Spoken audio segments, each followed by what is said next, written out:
di sini baru legal. Jadi ini sudah difatwakan kebetulan, alhamdulillah sampai sekarang saya masih aktif di Dewan Syariah Nasional (DSN). Ini salah satu pemikiran kita. Keunggulan kita menggerakkan kapital masyarakat Muslim tanpa berbenturan dengan peraturan legal Indonesia. Dan Indonesia itu sebenarnya copy paste dari peraturan yang ada di Amerika dalam macam kapitalisme. Gitu.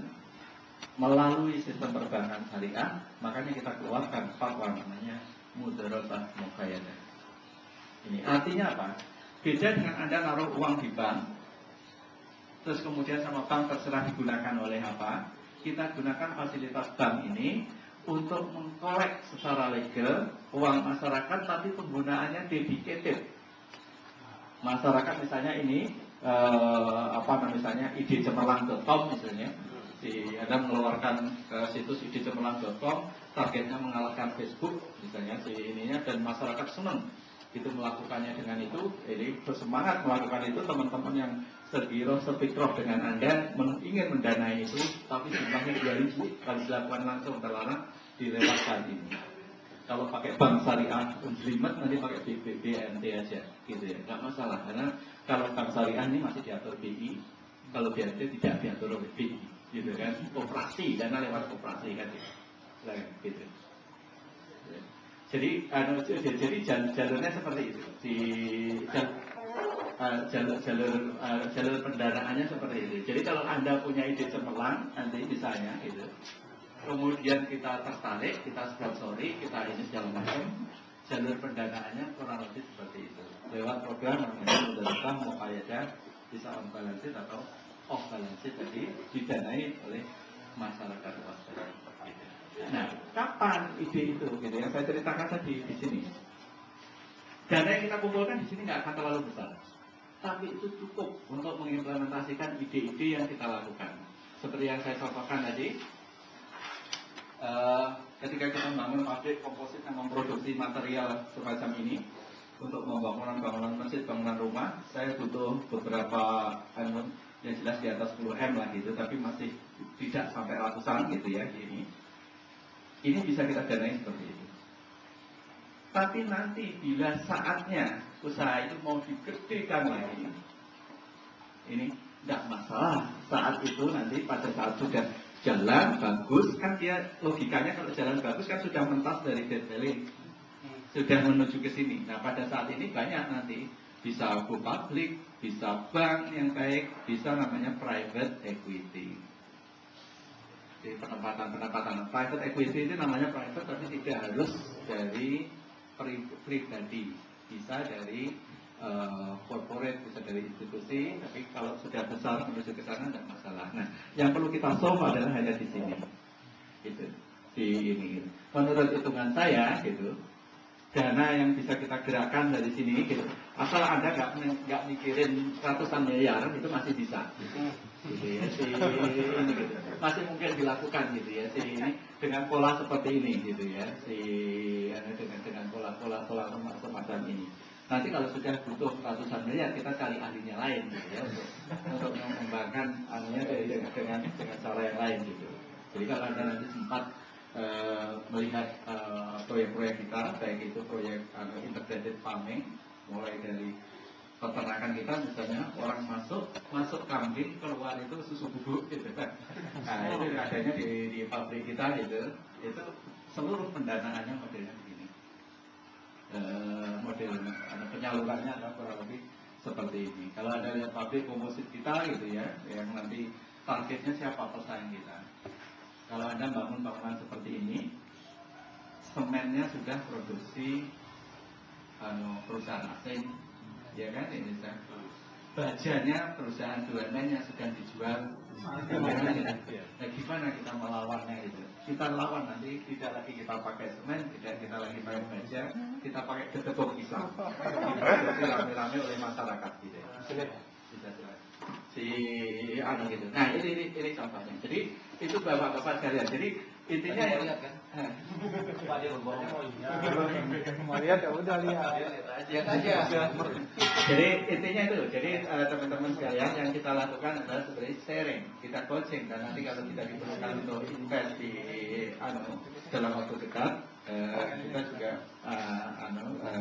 akan meluncurkan, karena yang dari sekian ratus peserta pesantren usaha itu akhirnya muncul sekian ratus ide di kita. Dari sekian ratus ide itu yang sudah kita jalankan mungkin hanya baru beberapa. Bukan berarti yang lain tidak baik, yang lain juga bagus. Hanya karena resource kita terbatas, maka belum semuanya terdanai, gitu kan, sebelum semuanya ini. Maka dalam waktu dekat kita akan meluncurkan juga salah satu istilah kita itu idea management gitu. Idea Goras mungkin pernah dengar ya. Jadi kita punya idea Goras dan di tempat berkumpulnya ide dengan resource yang dibutuhkan. Itu dalam waktu dekat akan kita luncurkan situsnya, karena masih dikerjakan oleh teman-teman saudara-saudara semua gitu, insya Allah. Nah itu akan mengelola ide itu melalui 4 tahap intinya gitu. Oke, tahap pertama adalah ketika ide itu dilontarkan, dilontarkan dan dinilai rame-rame. Tahap kedua adalah ketika ide itu ditindaklanjuti dengan intensive discussion. Tahap ketiga adalah tahap ketika ide itu diimplementasikan sedang dalam tahap project.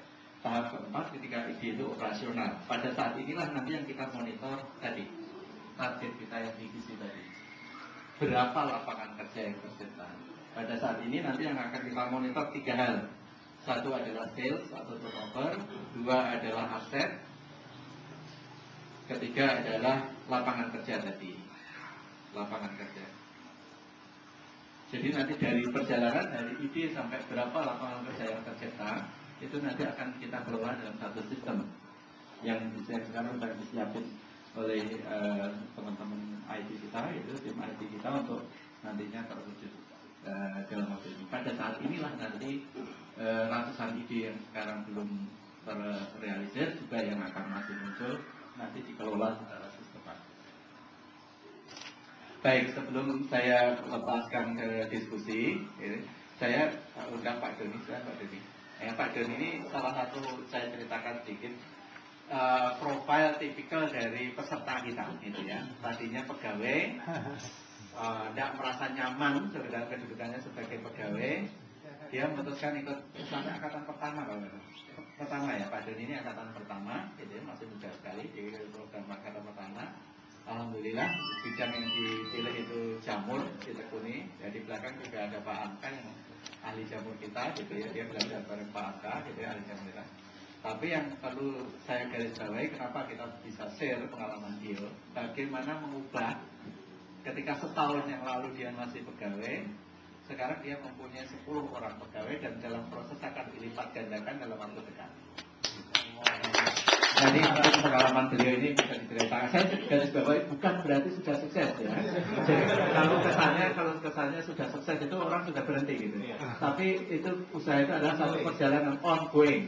Di setiap tahap ada masalah dan mengatasi masalah di setiap tahap itulah kuncinya. Tapi sudah menuju value. Sudah lewat.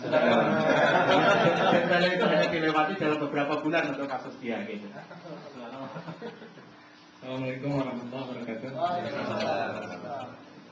Nama saya Doni Haryadi.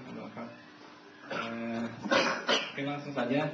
Jadi ceritanya tahun 2009 Pak ya, pertama akhir itu sebelum masalah undangannya setelah bulan puasa Lebaran Pak. Itu kami dikumpulkan di satu tempat di kantor Gerai Binar di Depok. Waktu itu ada 15 orang, sekarang 15 orang. Mungkin saya juga baru gitu. Emang lihat waktu itu masih status masih pegawai, pengen mencari tempat pelatihan entrepreneur ya. Dan alhamdulillah ada yang menawarkan gratis pula gitu. Ya gratis dapat makan siang Pak ya. Itu kita sama. Jargonnya waktu itu dari Pak Iqbal